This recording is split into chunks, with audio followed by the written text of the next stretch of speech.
लोग तो कहते हैं माँ बाप की बेटा अभी तुम्हारी खेलने खाने की उम्र है, या अध्यात्म के चक्कर में, ये बाबागिरी के चक्कर में कहाँ पड़ रहे हो। आपको ऐसा नहीं लगता कि आप गलत राह पे चले आए हैं? सभी साथियों को नमस्कार। आपका दोस्त मैक्स सागो मोटिवेशनल स्पीकर। इस वक्त मैं मौजूद हूँ स्वरवेद महामंदिर धाम मुंडली उमराहा वाराणसी में। आप हमारे पीछे एक महामंदिर देख रहे हैं जिसका नाम स्वरवेद महामंदिर है, और आज इसी पवित्र प्रांगण में मौजूद हूँ। हमारे साथ एक बहुत ही नायाब और बहुत ही बेहतरीन इंसान ब्रह्म विद्या विहंगम योग के शिष्य जुड़ चुके हैं जिनका नाम कृष्ण कुमार यादव है। तो सबसे पहले बहुत बहुत स्वागत है सर आपका। Thank you so much sir, क्या है स्वरवेद महामंदिर, इसके बारे में थोड़ा सा बताएं। जी, एक्चुअली स्वरवेद महामंदिर जिसका निर्माण हो रहा है, आप देख रहे हैं विगत कई वर्षों से हो रहा है, और इस महामंदिर के निर्माण में सद्गुरुदेव भगवान के शिष्य हम कह सकते हैं कि उनका बहुत बड़ा ही योगदान है। और यह एक अंतर्राष्ट्रीय साधना केंद्र बनने जा रहा है जिसमें एक साथ 20,000 साधक योगाभ्यास मेडिटेशन कर सकते हैं। जिस महामंदिर को आप हमारे पीछे देख रहे हैं, भाई साहब बता रहे हैं कि इस महामंदिर के अंदर तकरीबन 20,000 से ज़्यादा साधक एक साथ बैठकर साधना कर सकते हैं। बहुत बड़ी चीज़ है। और एक बात सर ने कही कि इस महामंदिर के निर्माण में ब्रह्म विद्या विहंगम योग के हर एक शिष्य अनुयायी का बहुत बड़ा योगदान है। और भी जानना चाहूँगा, आज कोई कार्यक्रम है? जी, कार्यक्रम के निमित्त ही हम लोग यहाँ पे आए हुए हैं, और चूँकि हर साल यह कार्यक्रम मनाया जाता है कबीर साहब प्राकट्य दिवस, तो उसी कार्यक्रम के सिलसिले में आप देख रहे हैं पंडाल वगैरह लगे हुए हैं। लोगों का इतना बड़ा हुजूम और सद्गुरुदेव के प्रति इतनी आस्था और इतनी लगन, सच्ची निष्ठा, इसी का ही परिणाम है कि लोग दूर दूर से यहाँ पे आए हुए हैं और अपने भौतिक एवं आध्यात्मिक जीवन के निर्माण में लगे हैं। लोग ये भी जानना चाहते हैं सर कि कहीं ये मंदिर किसी जाति धर्म मजहब विशेष के लिए तो नहीं बनाया गया है? नहीं, it's not like that. It is because of कि ये किसी जाति धर्म या मजहब के लिए नहीं है।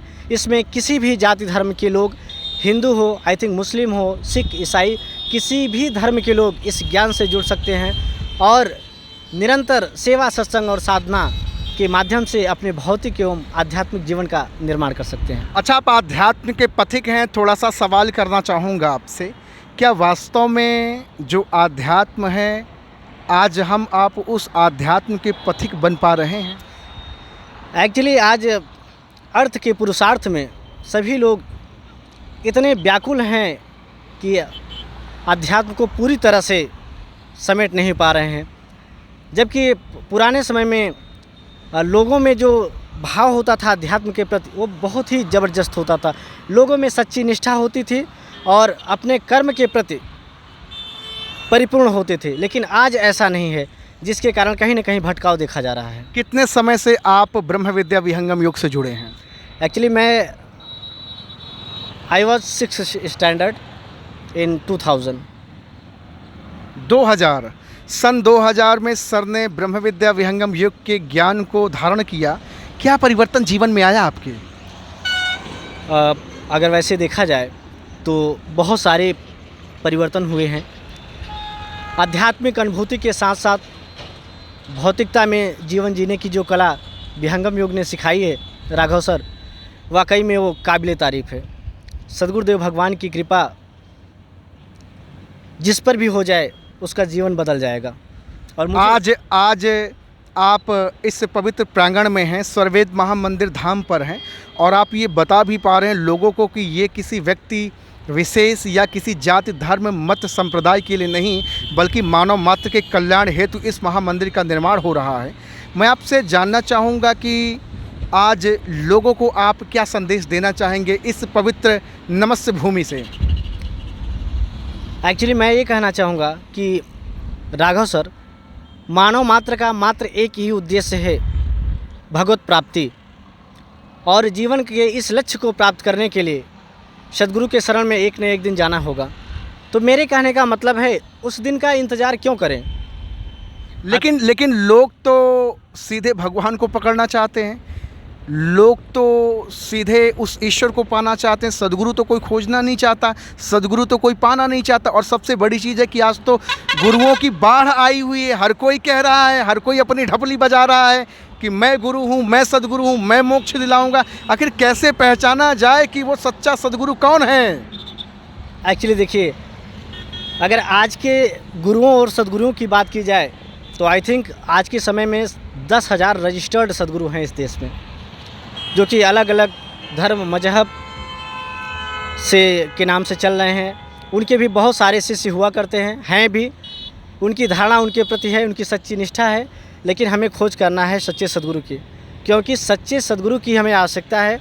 और सच्चे सदगुरु की शरण में अगर हम जाएंगे तभी जो हमारा ये जीवन है भौतिक रूप से भी और आध्यात्मिक रूप से परिपूर्ण हो पाएगा। बहुत सारे गुरु संसार में हैं जो लाल चटनी पीली चटनी पिलाते हैं लोगों को, यहाँ भी कोई ऐसी चटनी पिलाई जाती है? नहीं, आपको मैं बताना चाहूँगा कि विहंगम योग का एक अपना इतिहास रहा है। ये विहंगम योग की स्थापना से लेकर के अब तक ऐसे कोई भी कार्य नहीं हुए हैं जिसमें कि अंगुली उठाया जा सके।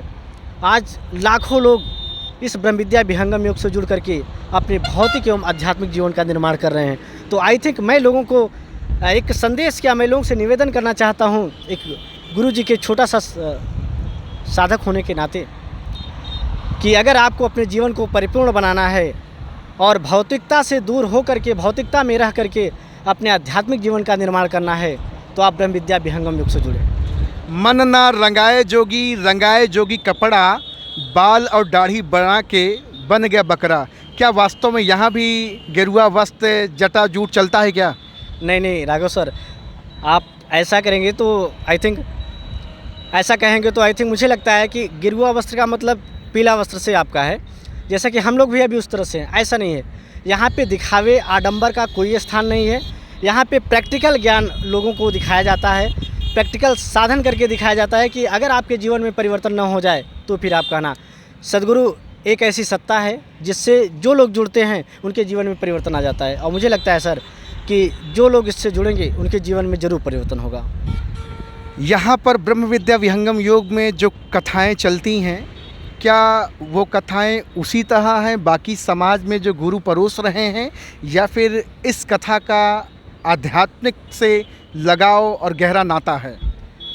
एज यू नो दैट विहंगम योग, ब्रह्म विद्या विहंगम योग में स्वरवेद एक ऐसा ग्रंथ है जो संसार के सभी ग्रंथों से अलग है। मुझे लगता है ये बात आप भी जानते हैं, हम भी जानते हैं, और विहंगम योग के जितने साधक हैं वो सभी जानते हैं।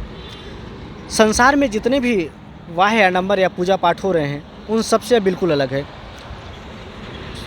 स्वामी जी कहते हैं कि मात्र स्वरवेद की यह ऐसा एक पवित्र ग्रंथ है कि मात्र इसके पठन पाठन से ही आपके शरीर में ऊर्जा का संचार होने लगता है। यहाँ तक कि जो पवित्र आत्माएं हैं उनकी कुंडलनी भी जागृत हो जाती है। ऐसा भी सुना गया है और लोगों में देखा भी गया है ऐसा। साथियों, आप देख रहे हैं स्वरवेद महामंदिर धाम के पवित्र प्रांगण में हैं और आज कृष्ण कुमार यादव सर से बातचीत हो रही। विगत कई वर्षों से विहंगम योग के साधक रहे हैं और अनवरत अपने जीवन को आध्यात्म के पथ पे लगाए हैं। अभी नौजवान हैं, आपको आध्यात्म की क्या ज़रूरत थी? आप तो लोग तो कहते हैं माँ बाप की, बेटा अभी तुम्हारी खेलने खाने की उम्र है, ये आध्यात्म के चक्कर में, ये बाबागिरी के चक्कर में कहाँ पड़ रहे हो? आपको ऐसा नहीं लगता कि आप गलत राह पे चले आए हैं? अरे नहीं, ऐसा नहीं है। एक्चुअली आपने बहुत पते की बात की है। मैं एक्चुअली इलाहाबाद यूनिवर्सिटी में जब मैं पढ़ रहा था तो वहाँ पे लोगों ने कहा कि ये क्या बाबाओं जैसा आडंबर लगा के रखे हो, बहुत अभी तो पूरी जीवन पड़ी है और भक्ति करने के लिए, ये सब क्या है? अभी तो मौज मस्ती के दिन है, आराम से घूमो टहलो, एंजॉय करो लाइफ को। लेकिन ऐसा नहीं है, क्योंकि हमारा जो बचपन बीता है वो संतों के सानिध्य में बीता है। पूरा परिवार हमारा ऐसा पहले से ही अध्यात्म में था, तो बचपन से ही यह अध्यात्म और ब्रह्म विद्या विहंगम योग का ज्ञान मुझे मिला और तब ये चेतना जागी कि नहीं, जीवन बहुत ही अमूल्य है और इस जीवन में जो जीवन का मुख्य जो ध्येय है वो ईश्वर प्राप्ति है। और एक ऐसा प्लेटफॉर्म मिला ब्रह्म विद्या विहंगम योग और सदगुरुदेव जी के माध्यम से, जिसके सहायता से विद द हेल्प ऑफ सदगुरुदेव हम अपने भौतिक एवं आध्यात्मिक जीवन का निर्माण कर सकते हैं। तो साथियों, आप देख रहे हैं मेरी बातचीत बहुत ही ज़बरदस्त नायाब इंसान से, सदगुरु के अनंत शरण शिष्य हैं, आध्यात्मिकता से ओतप्रोत हैं और अपने जीवन में आध्यात्म को ही सर माथे रख कर के आगे बढ़ रहे हैं। आज तो समाज में बहुत सारी कुरीतियाँ फैल चुकी हैं, धर्म और बाह्य आडंबर के नाम पर तरह तरह की चीज़ें हो रही हैं। लेकिन हमने यहाँ पे देखा, ब्रह्म विद्या के पवित्र वेदी पर हमने देखा कि सादा जीवन, उच्च विचार और वास्तविक में आध्यात्म क्या है उससे परिचित कराया जाता है। अगर आप भी वास्तव में आध्यात्म की ओर आगे बढ़ना चाहते हैं, मैं आपसे और एक चीज़ जानना चाहूँगा, क्या अध्यात्म करने की कोई उम्र होती है क्या?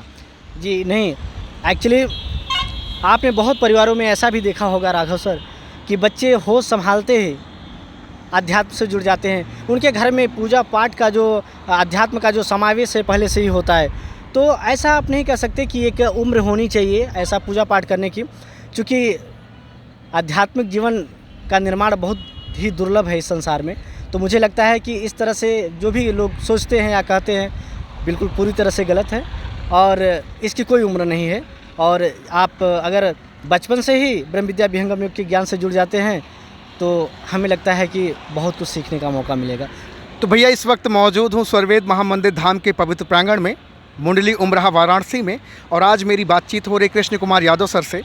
इन्होंने बताया कि क्या है विहंगम योग, क्या है सद्गुरु, क्या है स्वर्वेद महामंदिर और यहाँ की विशेषताएं क्या हैं, इस आध्यात्मिक ज्ञान की क्या विशेषताएं हैं, ये आध्यात्मिक ज्ञान बाकी इतर ज्ञानों से अलग क्यों है, सद्गुरु क्या हैं। तो आज इनसे बातचीत करके बहुत अच्छा लगा। अभी आपको स्वर्वेद महामंदिर भी दिखाऊंगा।